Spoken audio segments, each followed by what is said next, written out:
Today, we are diving into the absolutely incredible 300-year story of the Delhi Sultanate. We're talking about a series of powerful dynasties that completely reshaped the Indian subcontinent. And trust me, it's a wild ride. So, right off the bat, here's the central question, the real mystery of the Delhi Sultanate. How does an empire founded by men who were, quite literally, property, slaves, rise up to become kings, and not just seize power, but hold onto it for 3 whole centuries? That's the puzzle we're going to piece together. You see, the Sultanate wasn't just one long, unchanging empire. Nope. It was actually 5 distinct dynasties, one after the other, each with its own unique flavor. We'll start with the Mamluks, hit the incredible peak with the Khiljis and Tughlaqs, and then follow the story into its final chapters with the Sayyids and Lodis. Think of this as our roadmap. Okay, so our story kicks off with the most unlikely rulers you can imagine. The very first dynasty, the Mamluks, set the stage for everything that was to come. Now, it's absolutely crucial we get this one term right, Mamluk.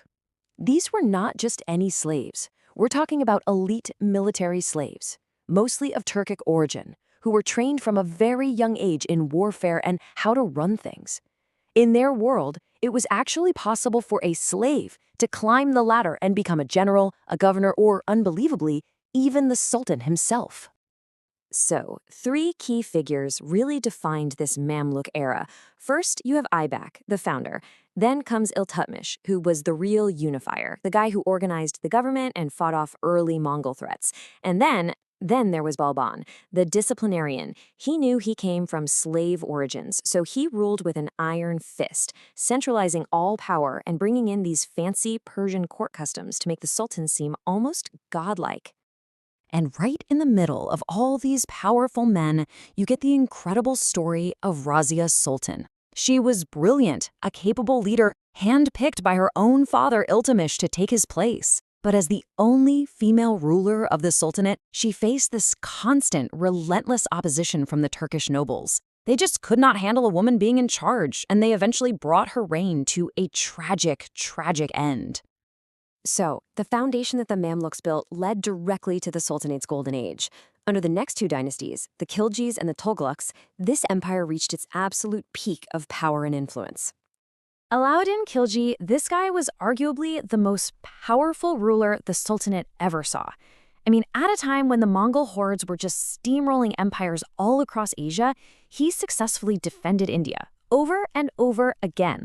But he didn't just play defense. He launched these massive campaigns deep into South India and rolled out radical economic reforms, creating the centralized market system that was completely ahead of its time. Right after the Khiljis, the Tughlaqs took over, and they held on for 94 years, the longest reign of any of the 5 dynasties. And it was under their rule, specifically a ruler named Muhammad bin Tughlaq, that the empire stretched to its absolute biggest, covering nearly the entire subcontinent. But Muhammad bin Tughlaq is a total paradox. On one hand, he's a brilliant scholar in charge of this massive empire. On the other, he's remembered for his totally chaotic experiments. He once forced the entire population of Delhi to march hundreds of miles to a new capital, only to make them march all the way back a few years later. He tried to introduce a new token currency that failed so spectacularly it nearly bankrupted the economy. His reign was just this tragic mix of grand, brilliant vision and absolutely disastrous execution. And, after flying so high, the fall was bound to come. The sheer size of the empire and the chaos left behind by the Tughlaqs, well, some serious cracks started to appear in the foundation. I mean, an empire that big is just incredibly hard to hold together. After Muhammad bin Tughlaq's chaotic reign, the central government in Delhi got weaker. Governors out in the provinces started acting more like independent kings, and internal revolts began chipping away at the edges of the Sultanate. It was shrinking. But all that internal decay was nothing, absolutely nothing, compared to the external blow that was about to land. In 1398, the conqueror Timur, sometimes known as Tamerlane, came storming down from Central Asia. And this wasn't just a raid. This was a full-blown catastrophe that would utterly shatter the Sultanate. The aftermath was devastating. Timur's armies sacked Delhi, leaving the city in ruins. The Tughlaq dynasty just crumbled into dust, and the Sultanate's authority was completely wiped out. What was once this mighty continent-spanning empire was now just a tiny kingdom around Delhi.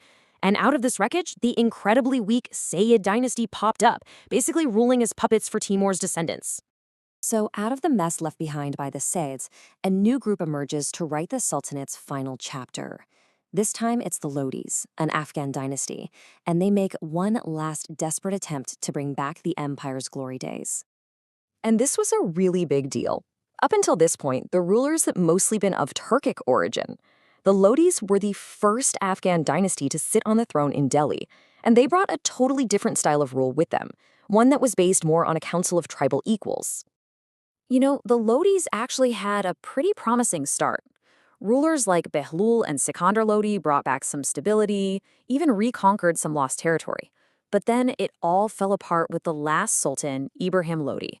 He was heavy-handed, aggressive, and he completely alienated the other powerful Afghan nobles.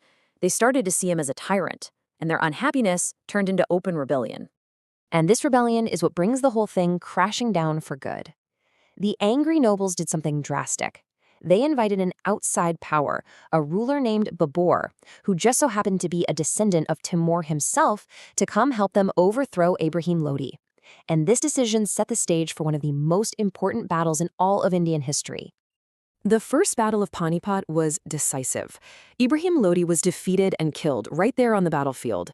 But here's the twist.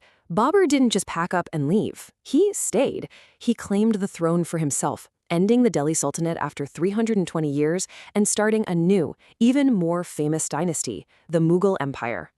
So, the Sultanate is defeated. A new empire rises from its ashes. You'd think that's the end of the story, right? Not even close.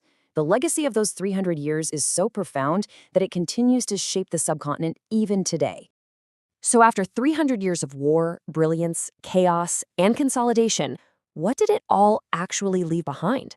Why are we still talking about these 5 dynasties centuries later? Well, the answer is in the foundations they built. The Sultanate's influence is literally everywhere. In architecture, they gave us this stunning new Indo-Islamic style. You can still go see icons like the Qutb Minar today. In government, their administrative systems were so effective that the Mughals and even later empires just adopted them and built on top of them. And culturally, this era created this incredible fusion of Persian, Turkic, and Indian traditions that led to a vibrant new synthesis in art, music, and language. And that kind of leaves us with one final thought. An empire can fall in a single battle. A dynasty can be wiped out. But a legacy that's woven into the very architecture, the government, and the culture of a land, that's much, much harder to erase. The Delhi Sultanate may have ended in 1526, but its influence, well, that never really went away.